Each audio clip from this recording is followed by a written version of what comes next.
I mentioned something briefly in my last video, and I feel it warrants a video of its own. I said in there a very bold statement. I said, the light of God is the fuel of Satan. The light of God is the fuel of Satan, but only if it falls. And this is a very important concept for us to grasp. And in our modern day time, as some of us continue to explore consciousness and see things that others are not seeing as of yet, we can begin to also look at the ancient scriptures and find out if their language, as they didn't have technology and electronics, etc., tried to speak into something that many are beginning to see at this time. We need to establish how on earth can the light of God fall? Well, if you look at the sun is burning, and it is burning from within the springing forth of the generous heart of God, and that is the heart, the field of creation. All things come from that field of creation. It comes forth with infinite potential and free will. Just because the stage was set for life to manifest by God's generosity doesn't mean that all things manifesting within there gets the vote, the agreement of the mind of God, the compassionate mind of God. And so we see that creation field, the sun is burning. We see the stars are twinkling. There are all of these laws in place, but they are ongoing and they are following the design of the creation field. So that light can't fall. It can't deviate, it's springing forth from it. And this is where the unbelievable value of a human comes in. You see, the light of God, from all I can see through this approach of looking at it, can only fall in a sentient being that has free will. It can only fall in a sentient being that has free will. When the generous heart of God has a plan to grow the human body grows from child to man, you don't have any say in that. The heart of God, the creation field, does that. In the beginning was the Word, and the Word was with God, and the Word was God. What is the Word? It's vibration, it's frequency. When you were an egg in your mother's womb, frequency started the synthesis of the fetus and the human being you are. You are the Word manifest. You are that light of God moving. Now, if a human could think about growing the body, the human, guaranteed in a space of separation, would grow a hand where a leg was supposed to be. We would interfere in a crazy way. But that same voice that knits you together in your mother's womb, that same Word of God, it also wishes to knit you together in the world, on your destiny, your purpose, your life, your call. But here is where we can fall, because as that destiny comes in, we have free will, and we can choose to ignore the voice of God for the voice of a state of consciousness which is based in separation. When I say Satan, this can conjure many images in people's minds. For some, it's very clear that predominantly that word is used to point at something negative. Words are not reality. We must untangle from that as humans. Words point at a manifestation in reality. They are not the artifact. And so when I say the word Satan, your mind might give you a different image to what I am attempting to point at. And so let's define this Satan energy. It is a manifestation in consciousness that acknowledges the generous heart of God, understands that they are part of the generous heart of God, but makes a decision to rebel against it, to say, no, I will not surrender to your wonder in thanks, and in there have you guide the life that I live. I will not do that. I would rather investigate this creation field and become it. I will not surrender to it. I will analyze it. I will fragment it, control those fragments, and become God in some manner. And this is denoted as Lucifer falling, wanting to be God. The space of consciousness that refuses to surrender, that is a space of rebellion against the will of God. This is what is deemed satanic. That which rebels against the will of God in consciousness, many have said it's a representation of the human ego, others have said it's a being, it's an entity. I say this arising energetically in consciousness of this fall, this sense of separation, this element in consciousness which forms separation. The reason it does that is this, and it's simple to see if once you've seen it. The awakened state, surrendered in thanks and unity with God, is one of profound stillness, as every mystic on the planet has told you. It is a profound stillness where you no longer analyze and label, to see the world without the knowledge of the world, without your language and without analysis.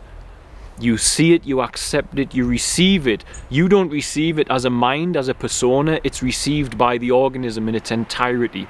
It's a sense of immense unity with all things. You become the awareness. You don't become tangled in the body that the awareness is aware that it's in. And there you unite. You find this immense spaciousness. When you try to analyze that spaciousness, when you try to analyze God, when you try to analyze reality, what you do in that process is you immediately separate, because you create a subject of analysis and an analyzer, and unity is severed by analysis. You can't analyze unity, you can't find oneness, you can't find the presence of God awakening through analysis. You will be chasing your tail. You will engage the element of yourself which takes you out of the presence of God, to try and analyze your way into the presence of God, to try and find and search your way into the presence of God. You will engage this analyzer inside you, and that analyzer sits in the space where unity with God manifests. So analysis creates analyzer and separation from unity. To have God without that is grace. This is what grace is. God's grace, His presence is by grace. You do not need to analyze and work your way into it. So we move through the world predominantly in this state of separation. Now, once we are programmed by society that we should be a separate self, we have a void, and that void creates a reduction in our frequency. The wanting of sentient life is one of energy. Every human, every sentient life wants energy. And so the wanting of energy is to be in a higher frequency. But the best energy to have, which you truly want, is to unite with the will, the pouring forth of the generous heart of God, and not diminish it with a separate self, with analysis. That's the true energy that we want. And when that energy is with you, and you sustain it, you can walk towards the will of God, the manifestation of the kingdom in this world. But when that energy is not built up and your vitality is not built up, when you are analyzing and you feel separate, therefore, you start to look at the world for a way to elevate. You look for a way to fill your void. That void can only be filled by ceasing analysis and uniting with God, is the deep reality of it. But most won't ever find that, and so we keep analyzing, and our education system keeps telling us you will only function as an analyzer in the world. And so we try to fill the void with the temptations of Satan. Satan is there, ready. He set the trap. He set the trap with our children that they are a self and an analyzer. He knows the void is coming, and now he will come. Here is the void. And so now I speak of Satan as a character, not merely the human ego, something wanting energy. And so I move on to this discussion now of Satan and wanting energy. The human organism that falls through free will, sentient life that falls through free will, is the only space known in the cosmos, according to this logic if you follow it, that the light of God can fall. It can't fall from the sun shining, it's coming directly from the heart. There's no free will to determine which way it goes. It can only come from a choice inside a conscious sentient being. And when we fall, that energy has value. And who does it have value to? Well, this is where we move into the realm of looking at the demonic and spirit world. Satan's kingdom operates in the third dimension. We are here. His currency in the third dimension is your attention. It's your fallen energy, making you worship anything in opposition to God's plan. If you can build the vitality, the sacred energy that you are manifest, and allow that to be built up in temperance, not letting the flesh and its impulses drag it out of you, but allow that soul essence that is the consciousness, the awareness that embodies your body to build up, you will be in stillness and you will hear the voice of God, and that vitality will be used for God's work. If it's not building up and you're selling it into sin, into the bondage of the world, you are selling your fuel into an energy matrix, your soul essence. It's being extracted from you into an energy matrix in the third dimension. But Satan's kingdom stretches into the spirit realm. It goes to higher dimensions as well. Now, we defined Satan as this separation in consciousness that wants to supersede the creation field of God by analysing it and understanding fragments. And we humans are doing that largely in many areas. We are not putting God first. We are putting the self and the analyzer first. So now the ancients always spoke of a demonic realm, and some of us, and this is where it's a struggle to share, because not all have. And so I ask you to move into a realm of belief, which I'm never comfortable with, but some of us have seen these things. Some of us have moved by altering our consciousness into certain realms. Scientifically, if you look at the universities in the US right now, some of them are mapping the world where people go when they use DMT. This is important, that people take substances that alter their consciousness and they see the same worlds and entities. They are moving to other dimensions, and I tell you that you are naturally supposed to be an interdimensional being. If you are able to stay free of the self, all the roles that your consciousness is trapped in and struggling in, Englishman, John, charity founder, father, husband, all of these roles, if you are aware of the roles, you are the awareness that's aware. Connect to that. This is what I mean. Connect to the awareness. You are the awareness having the experience in the world. You are not bogged down by these roles and the tension of it. You must be that awareness. When you are, you begin to be able to explore consciousness. And I have moved into spaces in consciousness where I've connected with other dimensions. And I have seen something which alarmed me. And what I saw was what looks like a species interfering with humanity. And the demonic realm said that demons will latch onto people and take their energy, make them behave in ways that they shouldn't, make their light fall. Well, when you recognize that the only place that light can fall is inside a sentient life with free will, you see the value of that. The sun, the stars, the waters, the forests, it all culminates into a sentient life with free will. And here we are. And when that falls, the energy, the friction of that fall is valuable to certain parties. Now, the ancients said demonic realm, and I'm certain there is a demonic realm. I do deliverance work through no effort of a persona, by staying in presence, in awareness. That frequency allows the Holy Spirit to move into this 3D dimension and start purifying the elements which are tormenting and harming people here.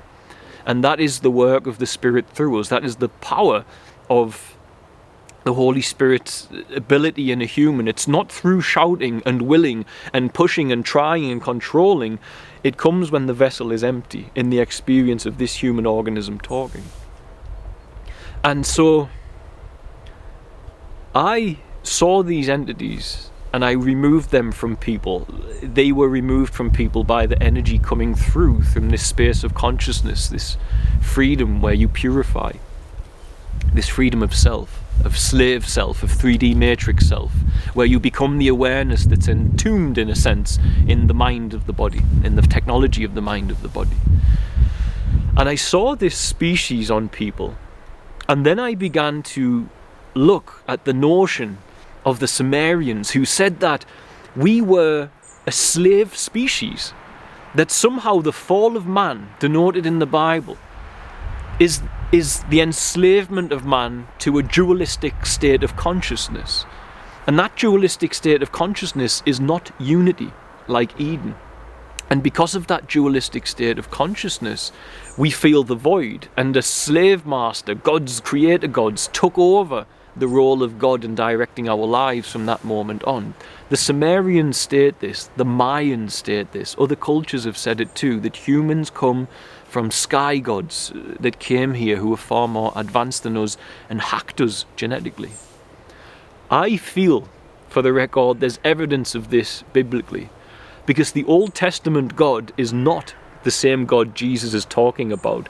I'm sure there's a culmination here, but I think it's referencing something else potentially.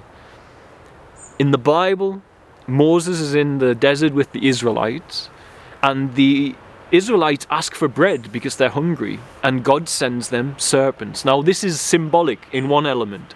Symbolic that if you focus on the world, if you try to live by bread alone, by focusing on the flesh, then your energy is spent. The energy that snakes through your spine, your vitality, it's spent in the world, and the snakes bite you. The only way to save that is to look to the life of spirit, and Moses holds up the bronze staff. It's an ancient reference to the energy that snakes through the vitality of the human body, that must be kept in the heavens, the higher energy centers, and not the hell, the lower energy centers, where you lose control and have only a 3D matrix identity. Balance is required. However, Jesus said, "Which among you, being corrupt unlike God, when your son asks for bread, will give him a stone, ask for fish, give him a serpent?" The New Testament God said, "Who told you I delight in blood sacrifices?" The Old Testament God demanded virgins and cattle from war. Something doesn't correlate. And so was there an ancient slave master species that held over us? Potentially, if we look at the Bible in a new way, it's there. So why do I mention that? Well, if we are indeed in a state where the body has some hacked genetic, that's why we fell. The story is clearly not literal. Somehow we fell, and we fell into a state of dualistic consciousness. The road to moving from flesh to spirit is the deprogramming of the 3D matrix slave technology, the body in this 3D matrix, which is forcing the light of God to fall and providing the fuel for Satan. But who is this Satan? Who is this Satan? The road of enlightenment is the same thing, of course, therefore. To be enlightened is to decode and deprogram the 3D matrix self and its perceptions and awaken to the truth of what you are, the awareness that's aware that you're human, that's aware you're a body, that's aware. If you are aware, who is that awareness? The true you is who it is. And that true you, when you make that your home, you begin to hear God and know God intimately. Not in the mind, here in your heart. Truly you know God. You see through the eyes of God as you see through the heart of God, as you see through your own heart. You move your mind into your heart. And so back on track, I saw this species.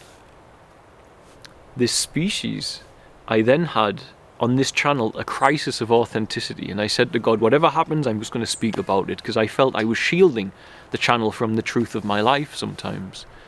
The following day, I had an out-of-body experience through no change in my prayer. Just as I normally pray and commune with God, and God guides us to do these wonderful things for the kids, I left my body. And I met this species, and I recognized them, and I immediately said, "Why do you hurt humans?" And they responded with, "When you drive your car and you hit insects, are you personally hurting them, or are they just in your way?" I acknowledged, okay, I grasp where you're coming from. And then they called me a fool for surrendering in thanks to the God of creation. They said that God is deceiving us and that they should be able to escape it through their intellectual capacity and analysis. Now imagine, therefore, just what if there is a species, this manifestation of Satan, this separation consciousness, which is the manifestation that began in the fall of Lucifer, we can say, in the fall of the very highest dimensions of being from there. What if other species that we haven't met yet, that are sentient, took the same road? What if they took the same road? And this is what I feel has happened. Because when I have seen the demonic realm, do not be mistaken that the demonic realm does not have technology. It has technology, and I'm confident it's what the ancients were referencing, but they didn't know how to. Just as in Kings, Elijah took off in a chariot of fire that looked like glowing burning metal in the middle, etc. It sounds like a spacecraft taking off, but they have no language to depict it back then. These days we have built virtual reality, and we know that virtual reality needs a fuel source. It needs electricity to make it work. What if these creator gods, who chose the satanic consciousness of separation, chose to try and dismantle the creation field of God, not unite with it? What if they gained so much insight and understanding of the fragments of the source code of the generous heart of creation coming forward? What if they have so many that they can create their own species, and we are one of them, by hacking us genetically? But what if they move interdimensionally? What if they create their own realities, their own little matrix, a shadow matrix, if you will, a mimic, like a metaverse of reality itself? What if they can do that? And what if technologically, now we can begin to explain how that would be possible? The ancients said this. In the Nag Hammadi, they said that's what happened, that this world is hacked. Its source code is polluted. It still has its beauty, and the presence of God is still accessible here. But the source code of it is why we have a fallen world, because it's been hacked. The Nag Hammadi says that indeed this world was tampered with. The very fabric of this reality was tampered with by a creator god, an archon. Jesus said the god of this world is Satan. He said his father's kingdom is not of this world. And therefore you ask this question: if that is so, if they made alternate realities and alternate beings, how do they fuel that? They want to live eternally. They want to do it through technological advancement, not through surrendering to God. They want to do it through rebellion to God, through controlling God through rebellion, through dismantling, calculation. They don't want to unite. Yeshua united and had profound power in this reality to heal the sick, etc. What if they have done that, but now they have an issue? Because they have chosen the path of separation whilst understanding unity. And therefore, where do they get their energy from? To sustain these realities, to sustain these movements, this sojourn of trying to supersede God. For the only infinite source of energy that we know of is God springing forth the stars, the waters, the moons. The cosmos itself is springing forth from this infinite source of energy. Now they have created separation consciousness through persistent analysis. And now they begin to have energy needs, because, as I say, the only way for a human to get the true energy they want is to surrender to the loving heart of God, to stop analysing and trying to control it. There the energy bursts forth, and when that's shared with another, it grows profoundly. We are left wanting energy because we've separated from the will of the creation field. If the sun all of a sudden decided to stop burning and shining in a certain way, it would have a free will that's deviated from the will of God, and it would be left wanting energy. Humans do the same. We are left wanting energy. Now they are building and creating, and they have an energy need. And the only way they can get that energy is to find a way to get the light of awareness, of soul, of spirit, Let's get this right. Spirit, soul, mind, body. Spirit, you can connect to a different spirit. Most are connected to a higher dimensional spirit, which is not Christic. Most in this world. So this higher dimensional species, who may be the fallen ones, the Nephilim of the Bible, they may be the Anunnaki, they may be the masters of the Anunnaki from the Sumerian creation story. They need energy. And the energy they will need needs to match their own separation in consciousness. That has to be it. And to do that, they need the fuel of the light of God. But they can't take the light of God from the shining sun because it's doing its will. They've chosen to separate, but what they can do is harness it. This may be the whole purpose of the demonic realm. I pose this question. From humans and other sentient life across the cosmos, for all we know, who are brought into fall because they contain the divine spark. They co-create with God through the word. They contain the light of God.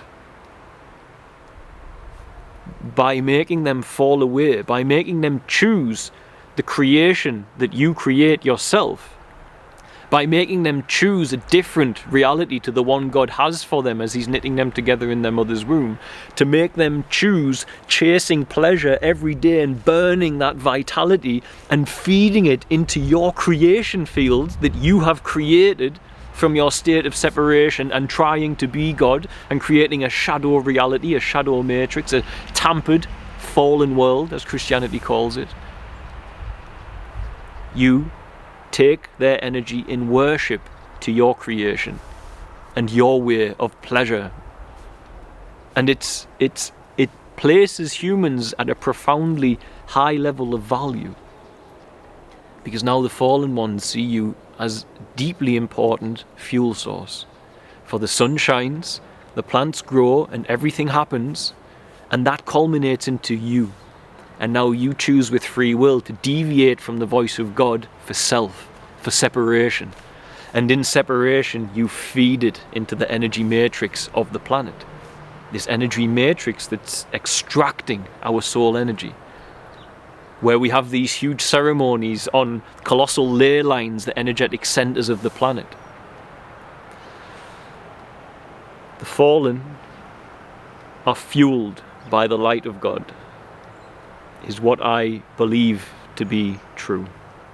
And that light can only fall in a sentient being with free will. And therefore, you are highly prized and targeted. And therefore, the game is rigged. And you are left to live your life as an analyzer, not as a spirit man. The system will teach you to be an analyzer, not a spirit man, because the system has little relevance. So long as we keep surviving and keep falling, we keep generating the light that fuels the satanic matrix, that fuels the sojourn of the higher dimensional force that embraced the satanic consciousness.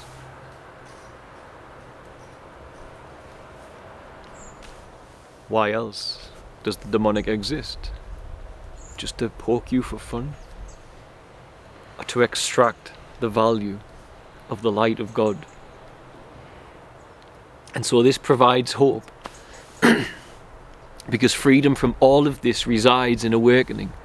And that awakening is the spiritual rebirth Yeshua spoke of. You must be born of spirit. And how are you born of spirit? It lacks thought, it lacks analysis. It's freedom from all of that. It's a surrender in faith to a higher power that grew you, that is still part of the fabric of this fallen world. It's still part of the workings, and it can be connected to. You can connect to it by keeping your life in order. You can't keep selling your energy into Satan's world. And beyond there, you get free by acknowledging you are the awareness in the body, not the roles assigned to the awareness animating the body. And if you spend time in that awareness, you will begin to decode the bandwidth of reality. You will see these beings, you will see how it is. And beyond there, you will emanate the spirit of the Holy One and bring purity into this broken world that has fallen, with this fallen species that I believe can be unraveled and deprogrammed.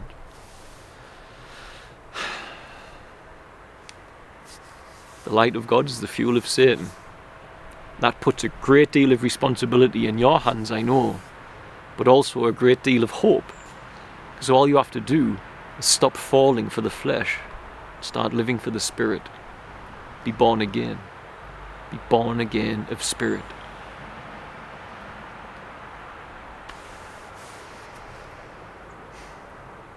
And you can't do it through analysis.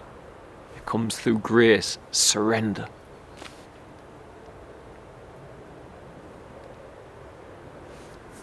I'll leave it there. God bless you all. Be well.